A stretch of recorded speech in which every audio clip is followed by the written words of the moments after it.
Jake Morrison stood on the bridge of his ship and watched the stars. He had been a captain for 10 years now and had seen many strange things in space. But nothing like what appeared in front of him today.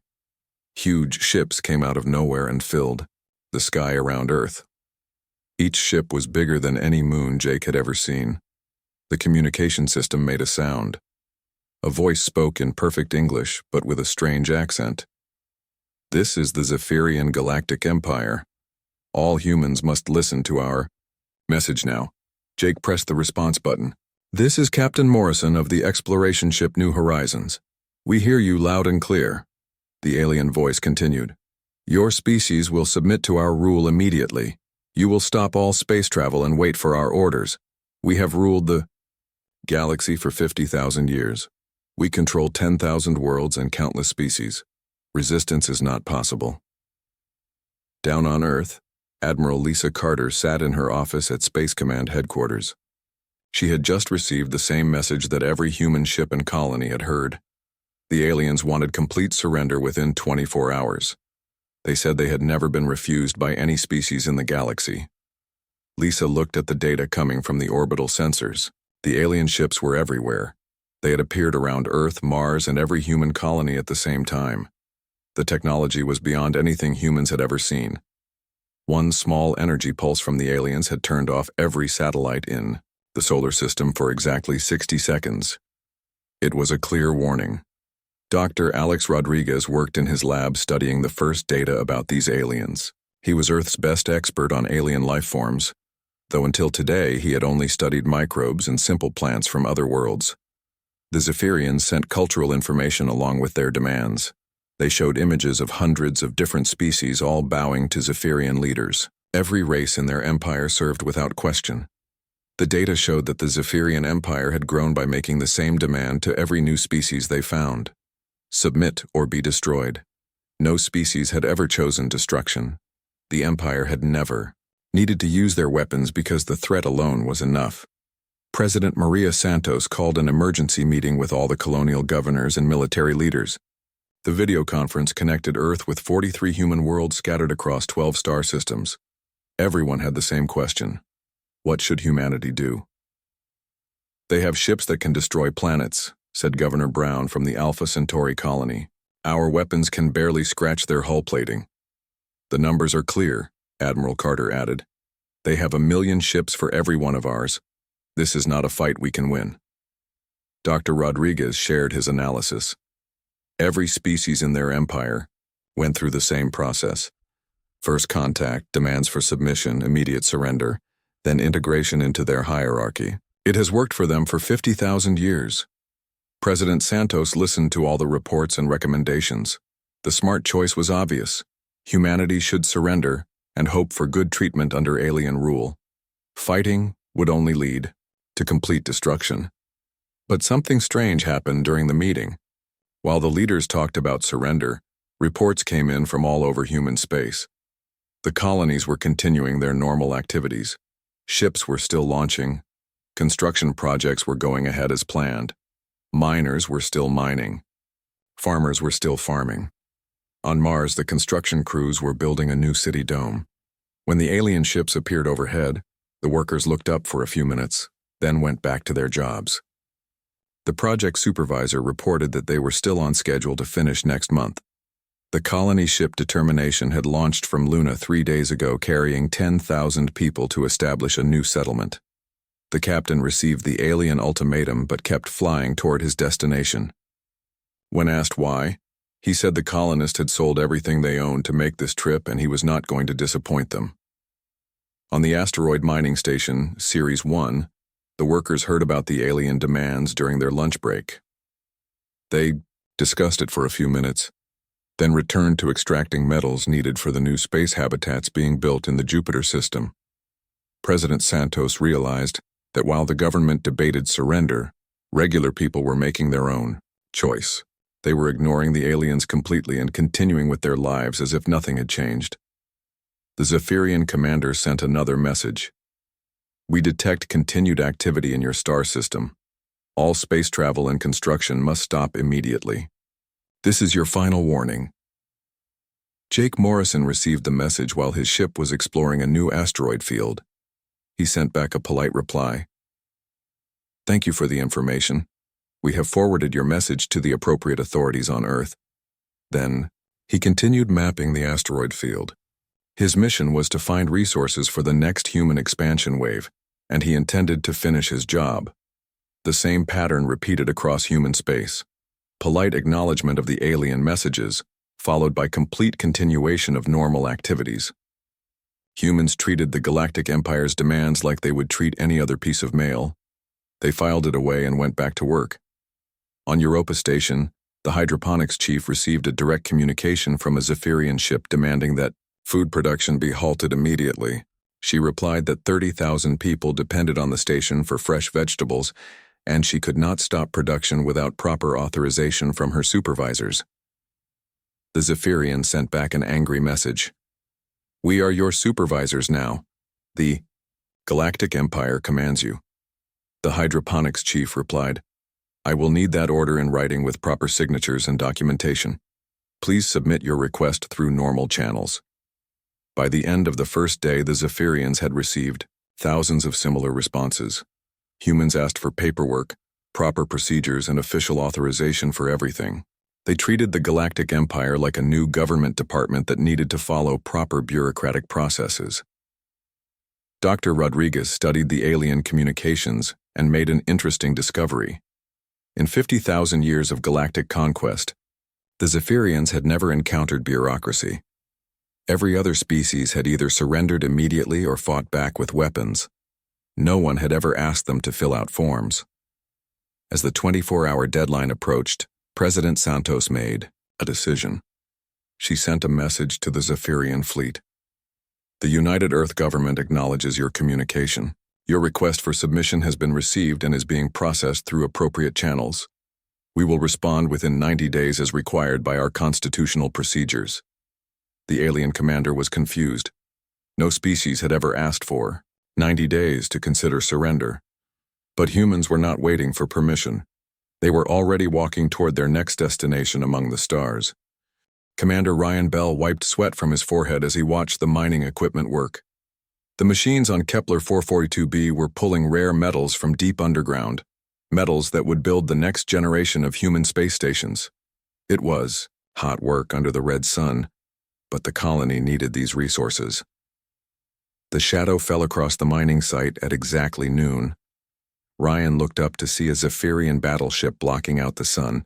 The ship was so large that it created an eclipse over the entire mining operation. A beam of light came down from the ship and 3 alien figures appeared. They were tall and thin with blue skin and 4 arms. Their leader stepped forward and spoke in a voice that sounded like thunder. "I am Sub-Commander Vex of the Galactic Empire. You will cease all mining operations immediately and prepare for Imperial inspection." Ryan took off his work helmet and nodded politely. "Nice to meet you, Sub-Commander. I'm Ryan Bell, Operations Manager for this site. How can I help you today?" The alien seemed surprised by the friendly response. "You will help by stopping all work and submitting to Imperial authority." Ryan checked his watch. "Well, the current shift ends in about 4 hours. We could probably look into stopping after that, depending on what the Home Office says about it." Sub-Commander Vex had conquered 47 worlds in his career. He had seen species run in terror, fight desperately, or fall to their knees in worship. He had never seen anyone treat an Imperial ultimatum like a scheduling request. "You do not understand," Vex said. "The Galactic Empire does not negotiate. You submit now, or face the consequences." Ryan scratched his head. "I get that you guys are important and all, but I've got 300 workers here and quotas to meet. How about I call my supervisor and we can set up a proper meeting to discuss this?" The alien's 4 eyes grew wide. "Your supervisor? I am Sub-Commander of the Imperial Fleet. I answer only to Fleet Admiral Cortex himself." "That's great," Ryan said. "My supervisor is Janet Miller back on Earth. She handles all the policy decisions. I just run the day-to-day operations here." While they talked, the human workers continued their jobs. They operated the big machines, loaded transport ships, and processed ore exactly as they had done every day for the past 2 years. Some of them glanced curiously at the aliens, but most were too busy to pay much attention. Sub-Commander Vex sent a message to his ship. Within minutes, Fleet Admiral Cortex himself appeared in a column of light. The Fleet Admiral was even taller than Vex in war armor covered in medals from 1,000 conquered worlds. "I am Fleet Admiral Cortex," he announced. "I have destroyed entire solar systems. Billions of beings kneel when they hear my name." Ryan looked impressed. "That's quite a resume. Are you here about the mining permits too?"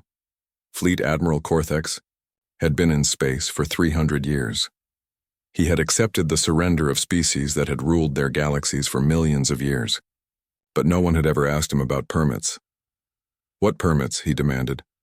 Ryan pulled out a tablet and showed him a long list of documents. "Well, we've got mining permits, environmental impact reports, safety certifications, and worker protection agreements. If you folks are going to be in charge now, you'll probably need to review all the paperwork." The Fleet Admiral stared at the tablet. The document list scrolled on for pages. There were forms for everything from waste disposal to noise levels to protection of local wildlife. "We do not concern ourselves with paperwork," Cortex said. "We rule through strength alone." "Right, but the miners' union is going to want to see the new management's credentials," Ryan explained. "They're very strict about working conditions and safety protocols." Dr. Kate Williams sat at her desk on New Terra Colony reviewing supply requests when her secretary announced that Galactic Empire representatives wanted to see her immediately. She told them to take a number and wait in line behind the water reclamation engineers and the school district budget committee. The Zephyrian diplomatic team had never waited in line before. They stood in the colony administration office lobby for 2 hours, watching humans fill out forms, pay fees, and complain about bureaucratic delays. When Dr. Williams finally met with them, they demanded to know who spoke for all of humanity. She explained that no one person could make decisions for 43 different colonies scattered across 12 star systems. Each world had its own government, and Earth had limited authority over colonial affairs. "This is impossible," said the lead Zephyrian diplomat. "Every species must have a single leader who can surrender on behalf of all members." Dr. Williams pulled up a chart showing the human government structure.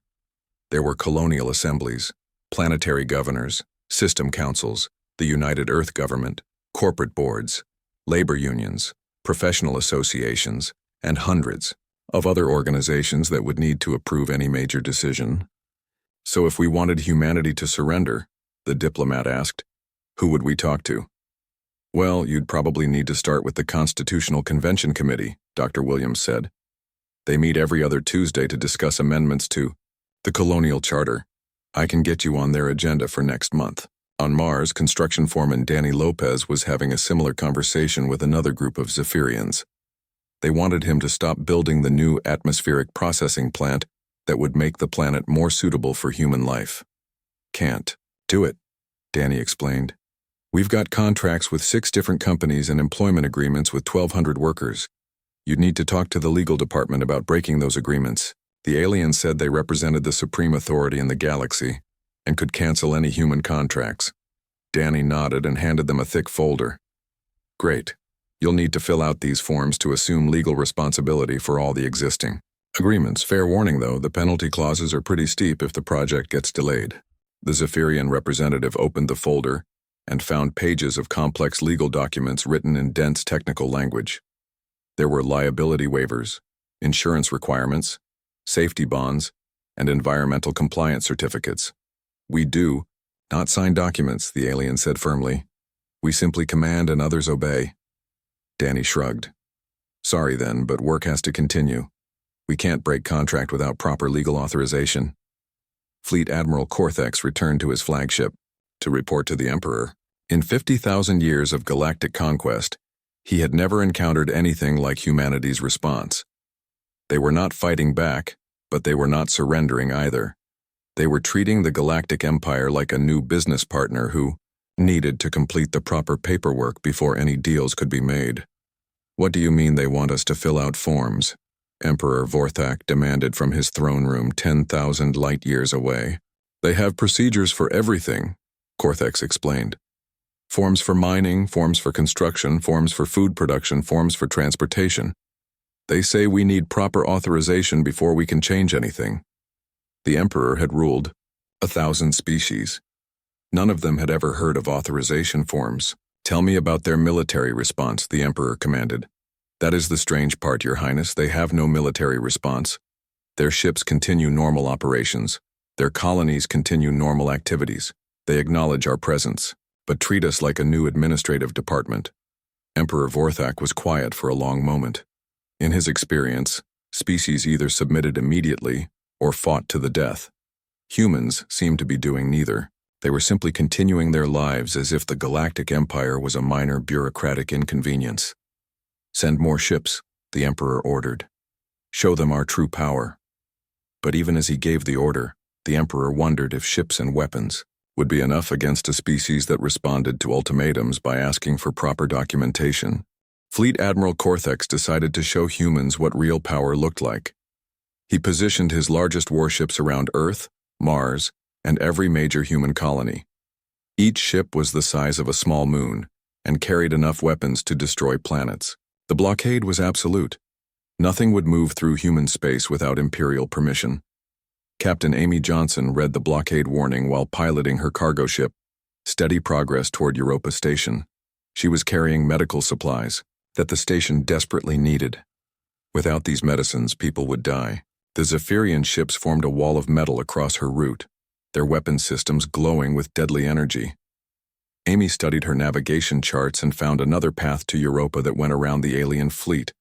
The route was longer and would use more fuel, but it avoided the blockade zone entirely. She changed course and continued toward her destination. The Zephyrian fleet detected her movement and shifted position to block the new route. Amy acknowledged their warning signal and plotted yet another course. When the aliens moved to block that path too, she found a different approach, then another, and another. Sub-Commander Vex watched his tactical display with growing frustration. The single human cargo ship was treating his mighty fleet like obstacles to navigate around rather than instruments of terror to flee from. Every time he positioned his ships to block her, she simply found another way. Should we fire on her? Asked his weapons officer. Vex hesitated. The Galactic Empire had never needed to fire the first shot. The threat alone had always been enough. But this human pilot was not threatened. She was just persistent. Hail the cargo ship, Vex ordered. Amy's face appeared on the communication screen. She looked tired but determined. Hi there. Amy Johnson, captain of the Steady Progress. How can I help you folks? You will cease movement immediately and prepare for boarding, Vex commanded. Sorry, can't do that, Amy replied. I've got time-sensitive medical supplies for Europa Station. People are depending on this delivery. The blockade is absolute. No ships pass without Imperial approval. Amy checked her charts again. I see your ships, but there's still plenty of open space out here. I'm not trying to go through your blockade. I'm just finding ways to go around it. Vex realized she was technically correct. His ships controlled specific positions, but space was vast. No matter how many ships he deployed, there were always routes that humans could use to reach their destinations. On Europa Station, engineer Pete Collins was working on the new hydroponics facility when a group of Zephyrian officials arrived, demanding that construction stop immediately. Pete showed them around the half-finished building, explaining how the food production system would work. This facility will provide fresh vegetables for 30,000 people, Pete said proudly. We're running behind schedule, but we should be operational within 6 months. The lead Zephyrian official was confused. You misunderstand. Construction must cease now. The Galactic Empire forbids all unauthorized building projects. Pete nodded thoughtfully. I hear what you're saying, but we've got a problem. Without this hydroponics facility, the station can't support its current population. People will starve if we stop now. That is not our concern, the official replied.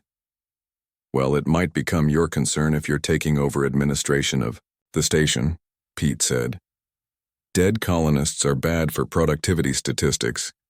The Zephyrian had never considered productivity statistics. In the Empire, Conquered populations simply obeyed orders without regard for consequences. Pete pulled out his tablet and showed the alien a complex project timeline. Look, we've got delivery schedules, worker contracts, and equipment leases, all tied to specific completion dates. If you want to take responsibility for managing all that, you'll need to review these documents and sign off on any changes. The officials stared at the screen full of charts, graphs, and technical specifications. We do not manage local projects, we simply rule. Right. But someone has to handle the day-to-day operations, Pete explained. You can't just tell people to stop working without having a plan for what happens next. Dr. Susan Clark faced a similar situation on Proxima Centauri b, where her team was slowly transforming the planet's atmosphere to make it suitable for human life. The terraforming process had been running for 5 years and would take another decade to complete. The Zephyrian environmental officer who visited her was particularly upset about the atmospheric modifications. You are changing an entire planet without Imperial permission. This must stop. Dr. Clark showed him the current atmospheric readings. The planet's atmosphere is 40% complete transformation. If we stop the process now, it will create toxic conditions that could poison the entire biosphere. Then you should not have started without authorization. Maybe so, but we're past that point now, Dr. Clark said. We have to finish what we started or the environmental damage will be catastrophic. She pulled up a detailed environmental impact study. Look, if you're really concerned about galactic ecology, I can submit a full report on our terraforming methods. Maybe your empire could use our techniques on other worlds. The Zephyrian officer had never seen an environmental impact study before. The empire typically conquered planets without worrying about ecological effects. Meanwhile, the blockade was becoming a logistical nightmare for the Zephyrian fleet. Human ships kept finding ways around their positions, forcing them to constantly reposition their vessels. What had started as a simple blockade had turned into an exhausting game of stellar traffic management.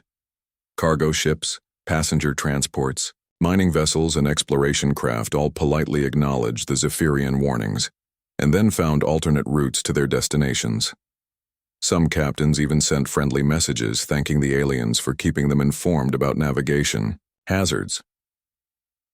The most frustrating part was that humans treated the massive alien warships exactly like they would treat any other space hazard.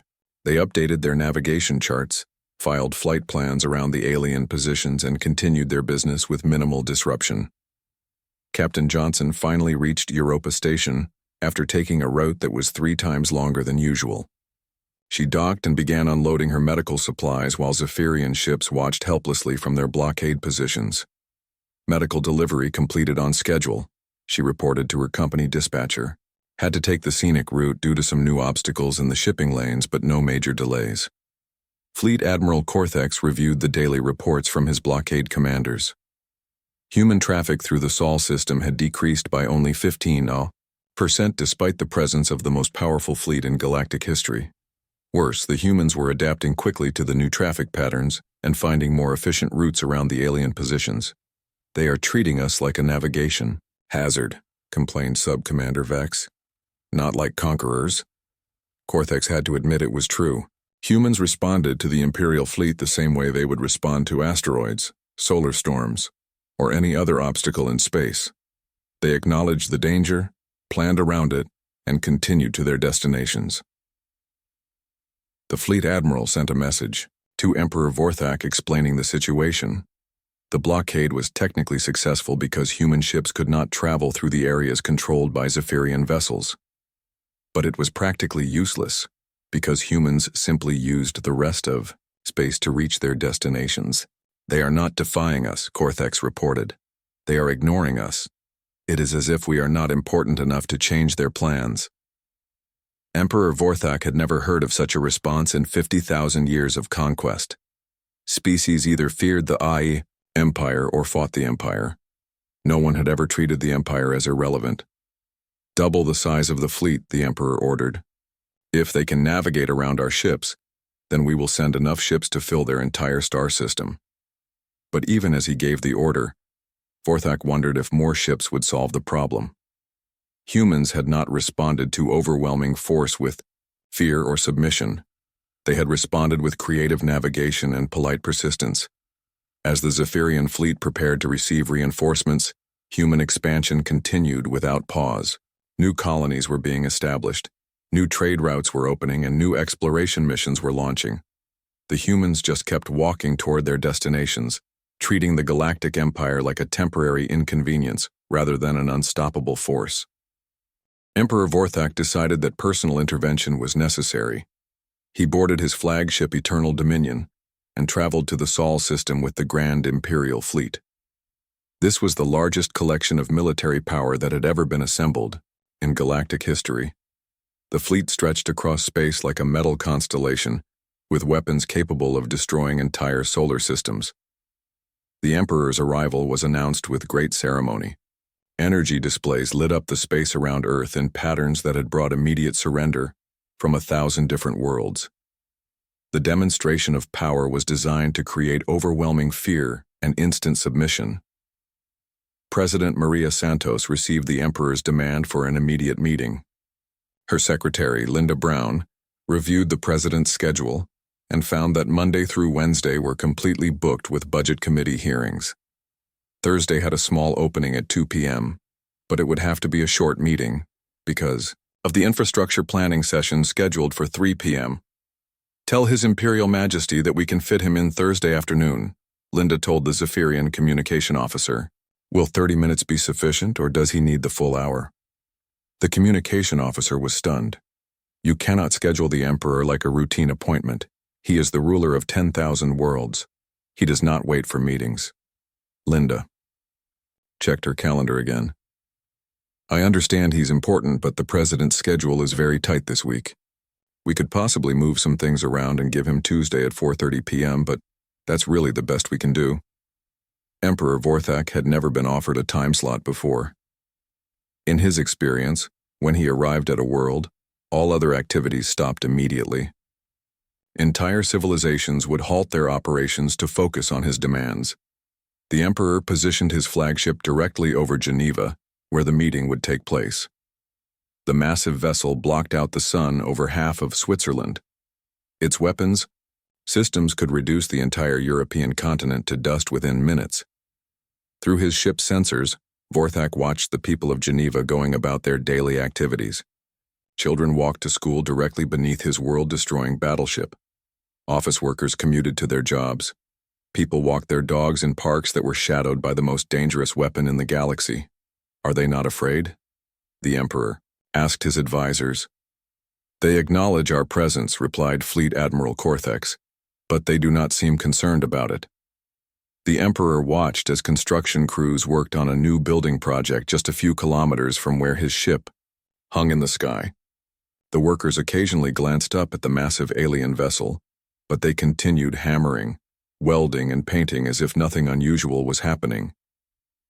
Meanwhile, the colony ship New Frontier launched from Luna shipyards carrying 15,000 volunteers to establish humanity's first settlement in the Andromeda galaxy.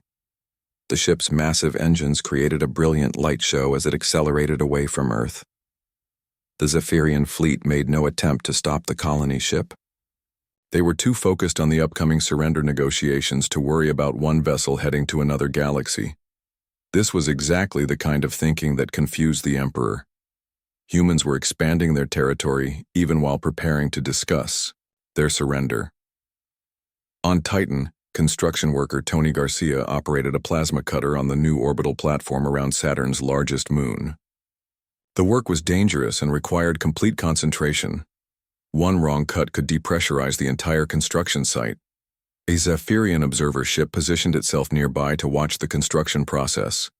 The alien captain was curious about human building techniques and sent a message asking if Tony was concerned about the Imperial fleet's presence in the system. Tony shut off his plasma cutter and looked up at the alien ship through his helmet visor. "Sure, I know you folks are out there, but this platform won't build itself and we've got deadlines to meet. The new Jupiter mining operation depends on this facility being finished on schedule." The Zephyrian captain had expected fear, defiance, or at least curiosity about the Empire. Instead, he got a brief explanation of construction schedules and project dependencies. Are you not worried that we might destroy your world? The alien asked. Tony considered this while checking his equipment. I suppose that could happen, but worrying about it won't help me finish this job. Besides, someone has to build the infrastructure for the next generation of colonies. The alien captain reported this conversation to his superiors as an example of human psychology. Humans seem to consider their current work more important than threats to their long-term survival. Dr. Rachel Green worked at humanity's newest research facility, a deep space laboratory positioned at the edge of the solar system. Her team was studying potential settlement sites in the Andromeda galaxy, using advanced telescopes that could analyze planetary conditions from millions of light-years away. The research station was so far from Earth that it took light signals several hours to travel between the facility and the homeworld. Dr. Green's team worked in almost complete isolation, conducting experiments and observations that would guide humanity's expansion into other galaxies. When news of the Imperial fleet's arrival reached the research station, Dr. Green's assistant asked if they should return to Earth to help with the crisis. What crisis? Dr. Green asked while reviewing telescope data from a promising star system in Andromeda. The Galactic Empire is demanding that humanity surrender completely. Dr. Green nodded absently while making notes about planetary atmospheres. That sounds like a job for the politicians. We're scientists.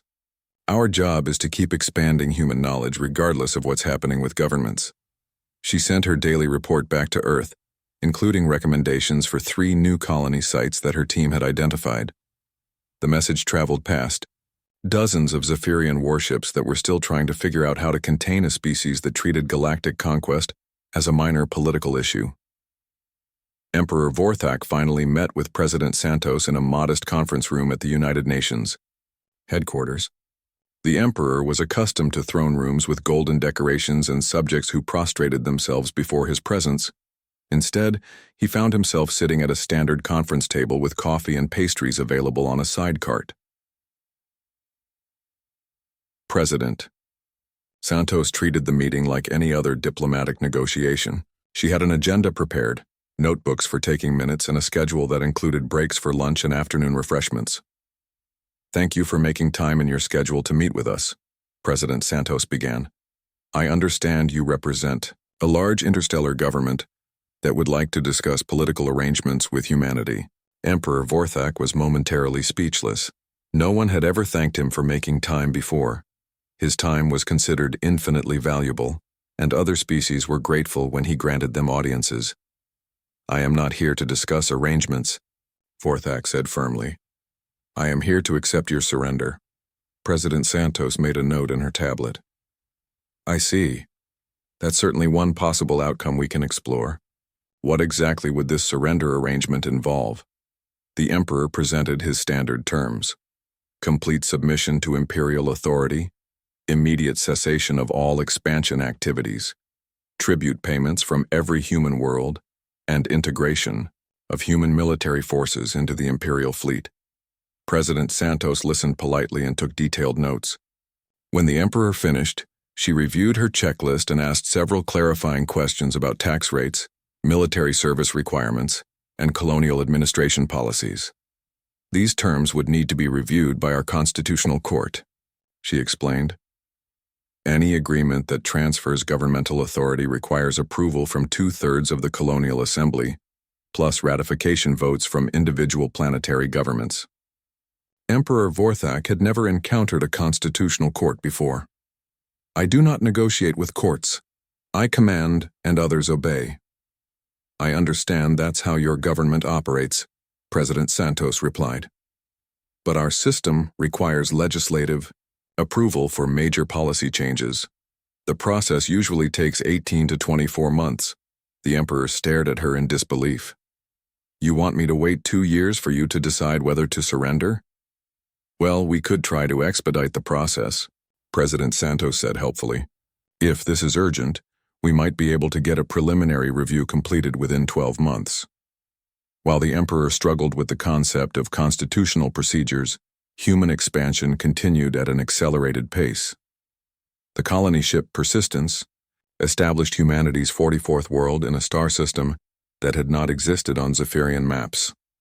Mining operations began in 3 new asteroid belts that human prospectors had discovered, while the Imperial fleet was focused on Earth.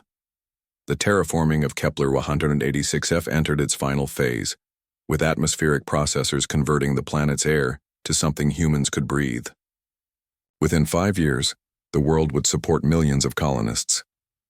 Dr. Green's team identified 12 more potential colony sites in Andromeda and began detailed analysis of their suitability for human settlement. Their research reports were transmitted throughout human space, inspiring new exploration missions and colonization projects. Emperor Vorthak realized he was facing something unprecedented in galactic history. The Grand Imperial Fleet prepared for the greatest display of power in galactic history. Every ship in Emperor Vorthak's armada charged their weapons simultaneously, creating an energy buildup that registered on sensors throughout the solar system. The combined firepower could destroy every planet in human space and leave nothing but cosmic dust. At exactly 3:47 p.m. Earth time, the fleet released their energy in a coordinated burst that lit up space brighter than the sun. The display was visible from Proxima Centauri and created electromagnetic effects that temporarily disrupted communications across 12 star systems. Emperor Vorthak waited for the panic responses he had seen from every other species. Emergency broadcasts, desperate surrender offers, mass evacuations, and complete social collapse usually followed such demonstrations within minutes. Instead, the energy display was incorporated into Earth's regular news cycle by 4:15 p.m. The story appeared between weather reports and sports scores on most networks. Alien fleet conducts large-scale weapons test over Earth, read the headline on Global News Network.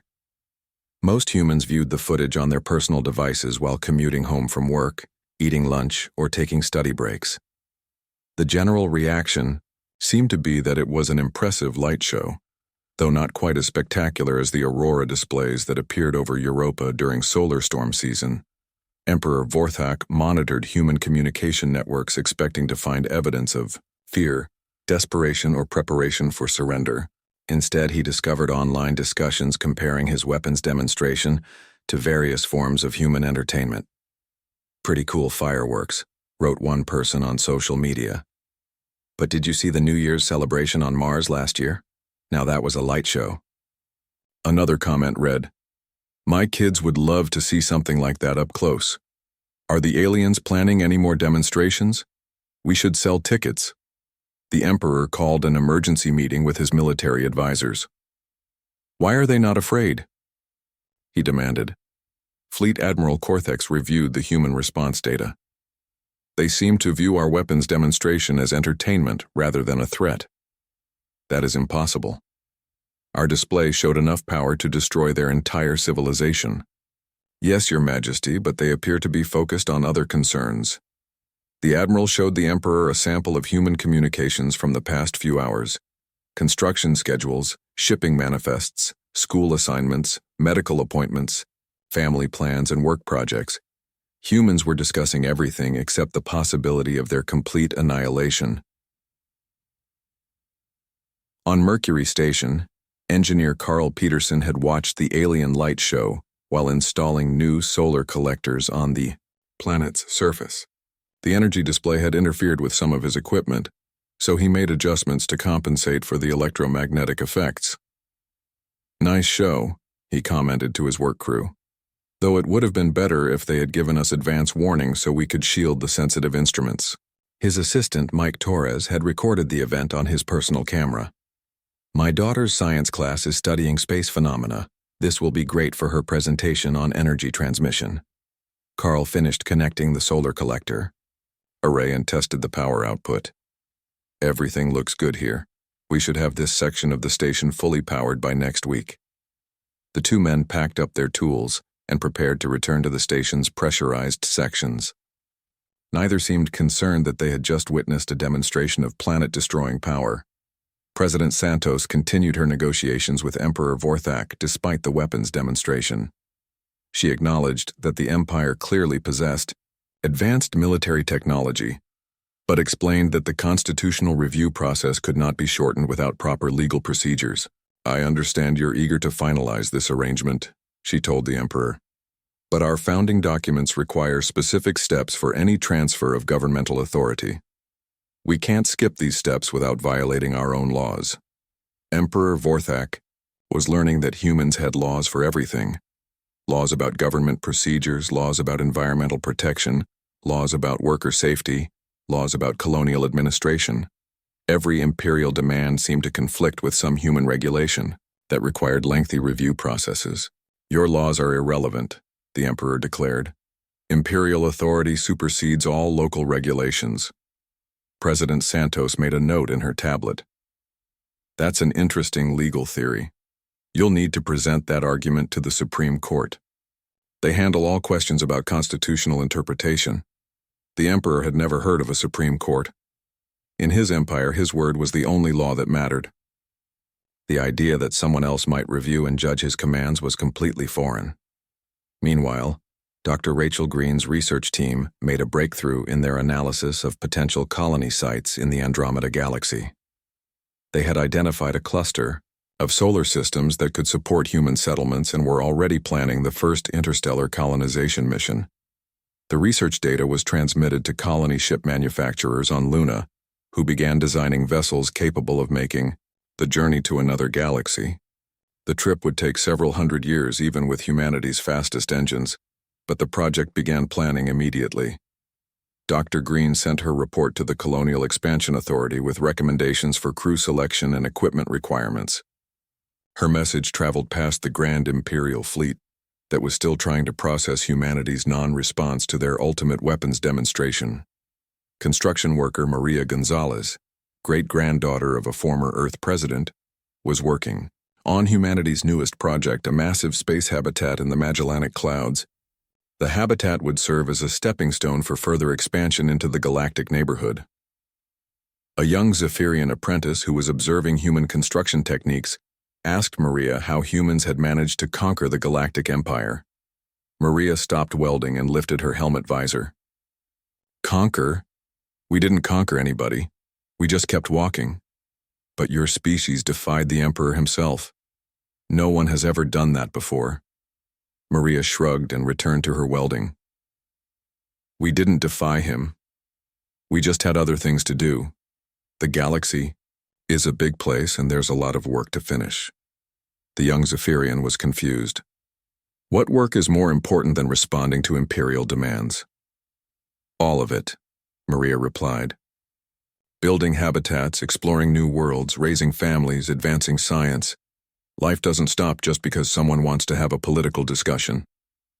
Through the habitat's observation windows, they could see human and Zephyrian ships working together on construction projects that would eventually connect all the local galaxies. The cooperation had developed naturally, as both species realized they shared common goals of expansion and exploration.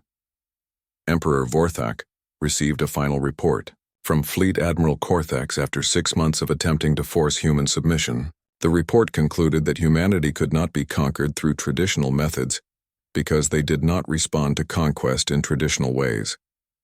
They treat our ultimatums like administrative requests, Korthax explained.